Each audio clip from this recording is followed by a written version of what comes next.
देखिए, आज के चुनाव में या हर चुनाव में नैतिकता की बात होती है, मर्यादा की बात होती है, भगवान श्री राम की बात होती है। मर्यादा पुरुषोत्तम भगवान श्री राम की बात होती है। राम जन्मभूमि में भगवान श्री राम की प्राण प्रतिष्ठा की बात होती है। भगवान श्री राम वास्तविकता में मर्यादा का प्रतीक है।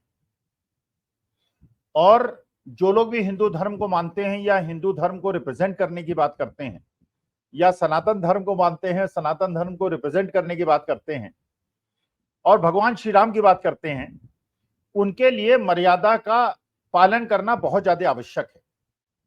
अगर वो मर्यादाओं का पालन नहीं करते तो उनको भगवान श्री राम का नाम लेने का कोई अधिकार नहीं है।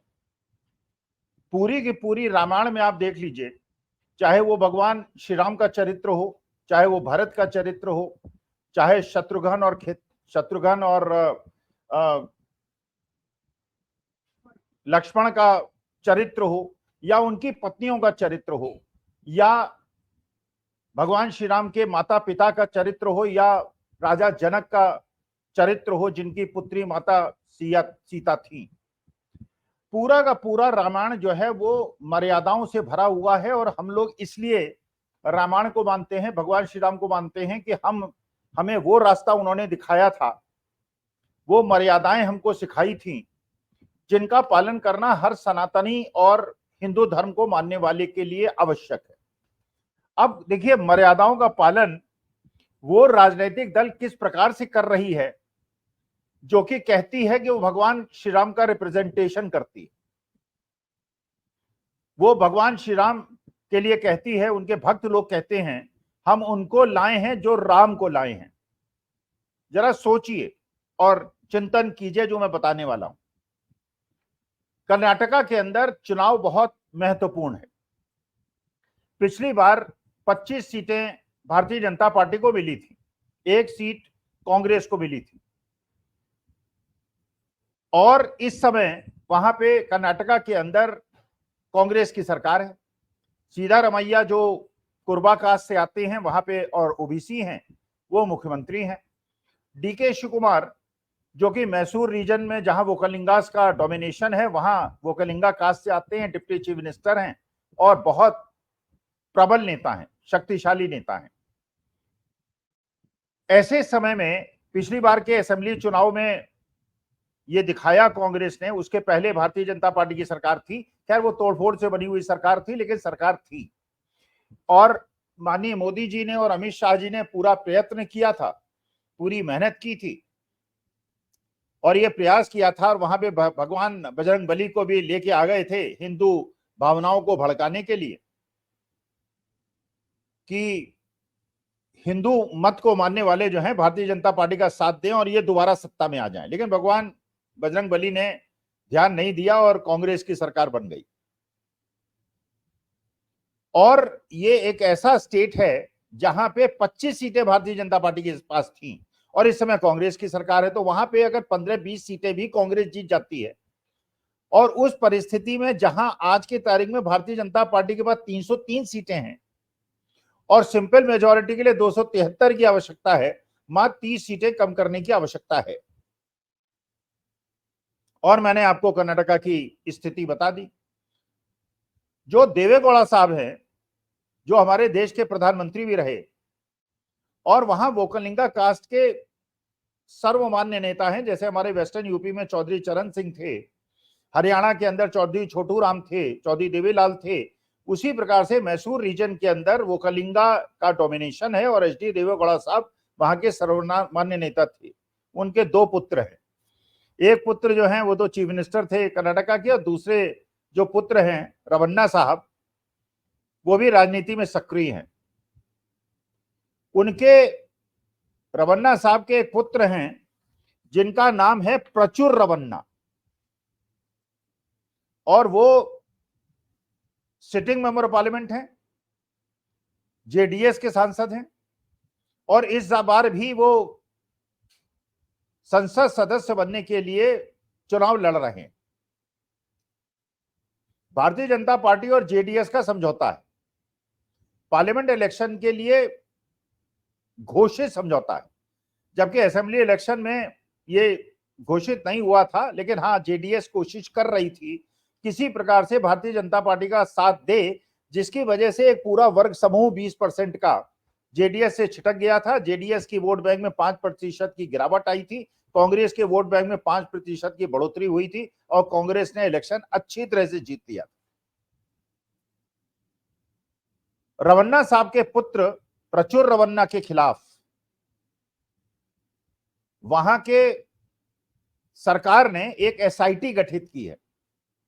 आरोप है, मैं नहीं कह रहा कि वो दोषी हैं, आरोप है कि उन्होंने बहुत सारी महिलाओं के साथ, अपने घर में काम करने वाली मेड्स के साथ, बहुत सारी महिलाओं के साथ, कन्याओं के साथ उनका शारीरिक शोषण किया है और उसकी वीडियो उन्होंने बनाई है।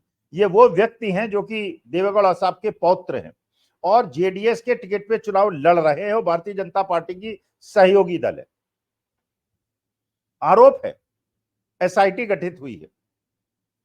जैसा ये लोग प्रवचन देते हैं, ये आरोप था तो अरविंद केजरीवाल क्यों नहीं ईडी के सामने प्रस्तुत हुए? और अगर बुलाते हैं और आप निर्दोष हैं तो आ जाइए, पुलिस के सामने आइए, ईडी के सामने आइए, सीबीआई के सामने आइए। भागने की क्या आवश्यकता है? भारतीय जनता पार्टी की सहयोगी पार्टी है। प्रचुर रवन्ना के से क्या अपेक्षा थी जो आज के चुनाव में आज चुनाव लड़ रहे हैं जेडीएस के टिकट पे? जब एसआईटी गठित हुई तो प्रचुर रवन्ना साहब सुबह 3:45 की फ्लाइट पकड़कर जर्मनी भाग गए। देश में नहीं रहे, चुनाव क्षेत्र छोड़ दिया उन्होंने, प्रदेश छोड़ दिया, चुनाव के प्रचार को रोक दिया। मतलब और स्टेट में जाके चुनाव करते, जेडीएस का प्रचार करते, बीजेपी का चुनाव प्रचार करते, लेकिन वो जर्मनी चले गए। एसआईटी के सामने पेश क्यों नहीं हुए? जो लोग ये कहते हैं कि विपक्षी दलों के नेताओं के पास जब सम्मान आता है तो उनको प्रस्तुत होना चाहिए, अगर निर्दोष हैं तो डरने की क्या आवश्यकता है? तो रवन्ना साहब क्यों भागे? और आरोप कितने गंभीर! कोई फाइनेंशियल मिसअप्रोप्रिएशन का केस नहीं, कोई इनकम टैक्स का केस नहीं जिसमें आप भरपाई कर सकते हैं। यहां तो बहुत सारी लड़कियों, महिलाओं, कन्याओं के साथ शारीरिक शोषण का केस है। अब पता नहीं सच है कि झूठ है, क्या है क्या नहीं है, लेकिन वहां पे बताया जा रहा है कर्नाटका के अंदर चुनाव के पहले वो जो उनके वीडियोस थे बहुत ज्यादा प्रचलित थे और घुमाए गए थे।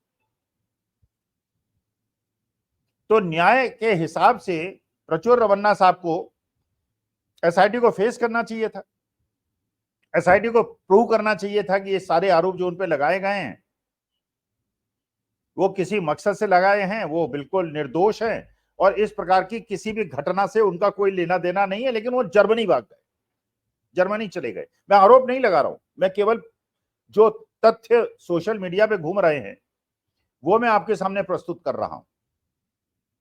एसआईटी के सामने आए, एसआईटी के सामने पेश हों, अपना स्पष्टीकरण दें, प्रूव करें कि वो गिल्टी नहीं। लेकिन अगर इस प्रकार से वो देश छोड़ के भाग जाते हैं और एसआईटी के सामने पेश नहीं होते हैं तो ऐसे व्यक्ति के साथ वहां की एसआईटी को, पुलिस को और माननीय मोदी जी को, जो कि भगवान श्री राम की बात करते हैं, जो मर्यादाओं की बात करते हैं, जो रामायण की मर्यादाओं की बात करते हैं, उनसे क्या अपेक्षा हमारी है? वो देश के प्रधानमंत्री, केयर टेकर प्राइम मिनिस्टर आज हैं, देश के मुखिया हैं, डेमोक्रेटिकली इलेक्टेड प्राइम मिनिस्टर हैं, उनसे क्या अपेक्षा की जाती है? और क्या पूरे हिंदुस्तान को, माननीय मोदी जी को और एचडी देवेगौड़ा साहब को ये मैसेज नहीं देना चाहिए स्पष्ट रूप से? क्या कर्नाटका के अंदर आज भी जेडीएस और बीजेपी का समझौता है? वो सहयोगी पार्टी हैं। अगर वो सहयोगी पार्टी हैं और सहयोगी पार्टी के वरिष्ठतम नेता के पौत्र द्वारा इस प्रकार का शारीरिक शोषण के आरोप लगते हैं तो और वो देश छोड़ के भाग जाते हैं, एसआईटी के सामने पेश नहीं होते हैं, तो इसमें मर्यादाओं का प्रश्न नहीं उठ रहा है?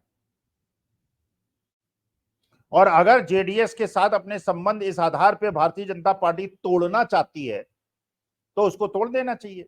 उसको कह देना चाहिए कि रमन्ना साहब जाने, एचडी कुमार स्वामी जाने, एचडी देवेगौड़ा जाने, हमारा कोई लेना देना नहीं, जेडीएस से हमने संबंध तोड़ दिए।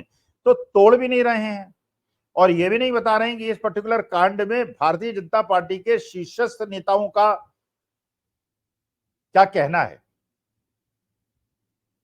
मतलब आर्थिक आरोप में,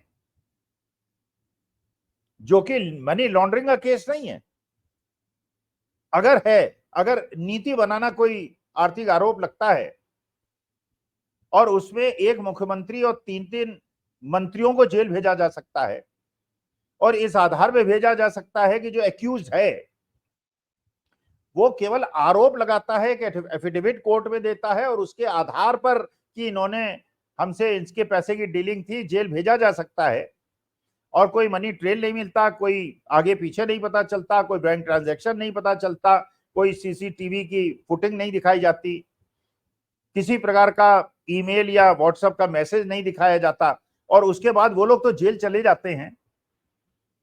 झारखंड के sitting chief minister Hemant Soren को एक जमीन के मामले में, जमीन की खरीद फरोख्त के मामले में 3 महीने से जेल में रखा जाता है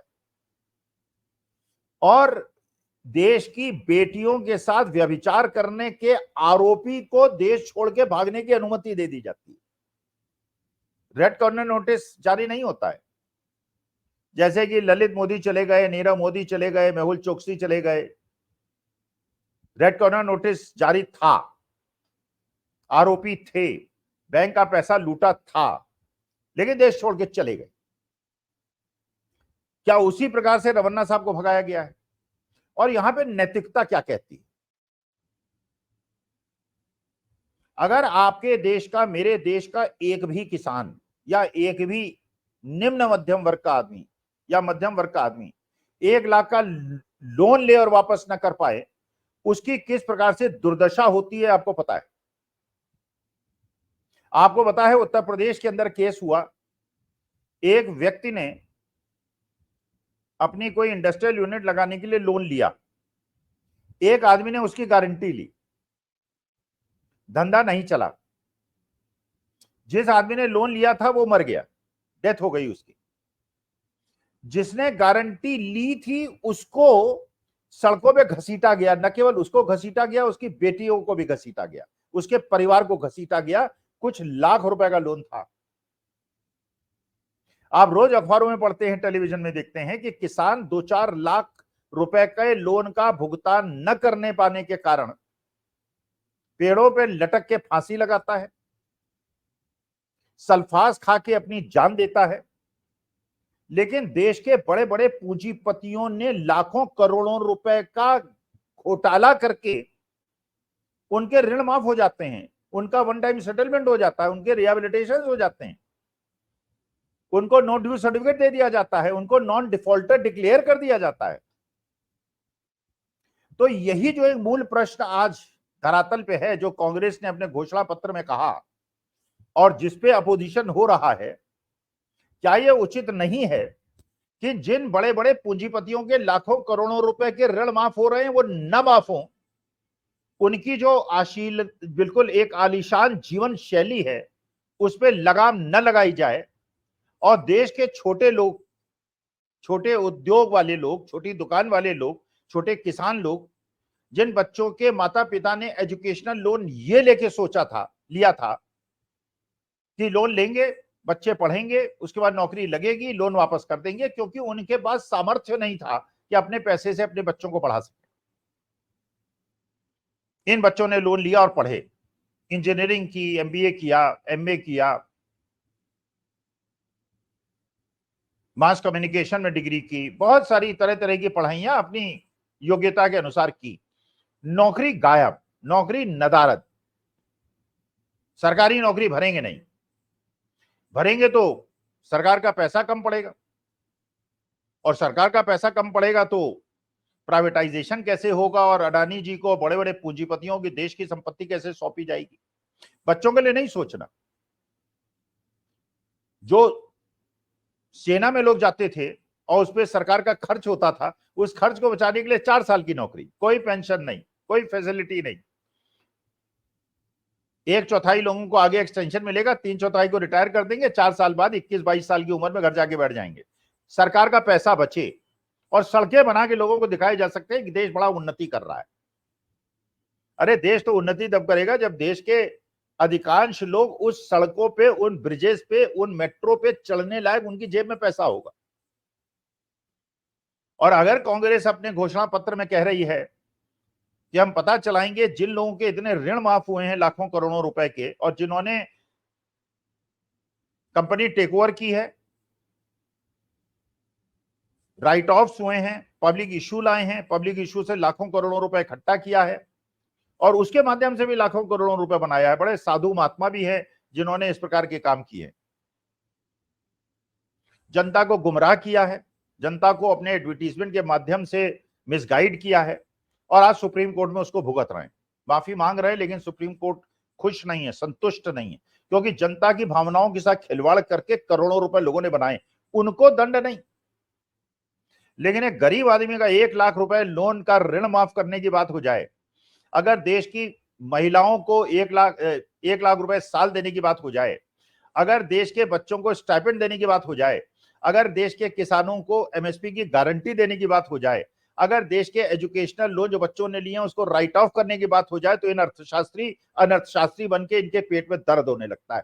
लेकिन जब बड़े बड़े पूंजीपतियों के लाखों करोड़ों रुपए माफ होते हैं और वो देश छोड़ के भाग जाते हैं, ये चुप हो जाते हैं, इनको अर्थशास्त्र उस समय भूल जाते हैं, और जब गरीबों की हित की बात होती है तो इनको अर्थशास्त्र याद आने लगता है, जिनका इनको कोई ज्ञान नहीं। मेरे देश के 142 करोड़ लोग, देश में संपदा की कमी नहीं है, देश में जीडीपी की कमी नहीं है, देश में स्कोप बहुत ज्यादा है, देश में पोटेंशियल बहुत ज्यादा है। मेरे देश के युवा जो है बड़े सामर्थ्यवान हैं। लेकिन जो सरकारी संस्थाएं जो पंडित नेहरू ने और हमारे जितने भी पूर्ववर्ती प्रधानमंत्री थे, चाहे अटल जी थे, चाहे मोरारजी भाई थे, सबने देश की जो संपदा बनाई है, उनको एक समूह को देकर, नेशनलाइज करके, नौकरियों को कम करके और सारा लाभ उनको देके, चुनावी बॉन्ड, पीएम के फंड के माध्यम से एक तरफ लाखों करोड़ों रुपए दिखाई पड़ रहा है और दूसरी तरफ जनता के हाथ बिल्कुल खाली। जिस प्रकार का अनाचार और अत्याचार देश के किसानों के साथ हुआ था, और आज भी जिस प्रकार हरियाणा के किसान दिखा रहे हैं वो चीजें जिन पे उन पे अटैक किया गया था, और जिस प्रकार से उन्होंने निर्णय लिया है, घोषणा की है कि चुनाव के पहले वो गांव-गांव घूमेंगे, प्रचार करेंगे और देश के किसानों को और जनता को शहरों में घूम के बताएंगे कि किस प्रकार की निरंकुश सरकार ये है, जो पूंजीपतियों की तो बात सुनती है, उनके तो हेलीकॉप्टर में घूमती है, उनको तो बड़े बड़े 5 स्टार होटलों के सम्मेलन में बुलाती है, लेकिन जहां गरीबों की बात आती है तो इनको अर्थशास्त्र समझ में आने लगता है। देश में पोटेंशियल बहुत ज्यादा है, अगर देश की संपदा गरीबों के पास बटे, परचेजिंग पावर में पैरिटी हो और बहुत ज्यादा अमीर और गरीब लोगों के बीच का जो संतुलन है वो कायम हो, देश की जीडीपी 20% हो सकती है, क्योंकि लोग जीडीपी इसलिए नहीं बढ़ती कि लोगों के पास परचेजिंग पावर नहीं है। उनको आपने 5 किलो अनाज देके पंगु बना दिया है, वो चीज खरीद नहीं सकते, इसलिए इंडस्ट्रियल प्रोडक्शन बढ़ नहीं सकता। और ये डेमोग्राफिक डिविडेंड हमारे पास केवल 20 साल के लिए है, और पिछले 10 साल के अंदर वो हमने समय इतना वेस्ट कर दिया है जिसमें लोगों की परचेजिंग पावर को छोड़कर कुछ लोगों के हाथ में सारा पैसा दे दिया है। तो इसको देश जब बूढ़ा हो जाएगा, जैसे आज चीन और जापान बूढ़े हो गए हैं, उनकी आप बूढ़ी पॉपुलेशन मिलती है, जवान पॉपुलेशन नहीं मिलती, ये स्थिति 20 साल हिंदुस्तान की भी होने वाली है। और ये 10 साल हमने बर्बाद कर दिए। अब ये 2024 का चुनाव ये बताएगा कि देश में गरीबों को मिलना चाहिए या केवल अमीरों के इस चीत्कार से कि हमारी संपत्ति, हमने बड़ी मेहनत करके सोना इकट्ठा किया है, हमने मकान बनाए हैं, कोठियां बनाई हैं, हमने 12 करोड़ की कार खरीदी है, 7,000 करोड़ का हेलीकॉप्टर खरीदा है, उनकी चिंता की जाए, या देश के उन 90% लोगों की चिंता की जाए जो आज स्विगी और जोमेटो के ये वर्कर्स बने हुए हैं और अपने परिवार का पेट पालने के लिए दिन रात मेहनत करते हैं। तो ये सोचना हमें है, आपको है। आपको एमएसपी की गारंटी चाहिए, आपको अग्निवीर खत्म होना चाहिए, ये चाहिए। आप चाहते हैं देश के अंदर सद्भाव और संभाव, हिंदू मुसलमान का नैरेटिव क्रिएट ना हो, अगर आप चाहते हैं कि भगवान श्री राम की मर्यादाओं का और रामायण की मर्यादाओं का पालन हो, निर्णय आपको लेना है। मैं तो केवल निवेदन कर सकता हूं और आपको वस्तुस्थिति बता सकता हूं, लेकिन जिस प्रकार से प्रचुर रवन्ना जर्मनी चले गए हैं, एसआईटी के सामने पेश नहीं हुए हैं, और राम रहीम जो हरियाणा के हैं, जिनको हर 3 महीने के बाद पैरोल मिल जाती है, 2-2 3-3 महीने की, जबकि वो बलात्कार के और मर्डर के आरोपी हैं, और एक मनी लॉन्ड्रिंग के केस बना के 2 सिटिंग चीफ मिनिस्टर्स को जेल के अंदर रखा हुआ है, उनके 3 मिनिस्टर्स को जेल रखा हुआ है। न्याय आपके हाथ में है कि ऐसा देश चुनना है या आपको चुनना है, मुझे चुनना है। ये दबाने की कोशिश करते हैं, डराने की कोशिश करते हैं। अगर डरे दबे, जिंदगी भर डरे रहेंगे, दबे रहेंगे, और नहीं दबे नहीं डरे, फिर खुली हवा में सांस लेंगे, भाई भाई की तरह रहेंगे, और उसी तरह से पूरा देश एक परिवार की तरह एकजुट होगा। निर्णय आपका है। जिस दिन आपके यहाँ चुनाव है, वोट देने जरूर जाइएगा, जिसको चाहिएगा वोट दीजिएगा, लेकिन देश के लोकतंत्र और संविधान को बचाने की जिम्मेदारी आपकी है। नहीं बचाएंगे, फिर मुझसे शिकायत मत कीजिएगा। नमस्कार, धन्यवाद, आभार।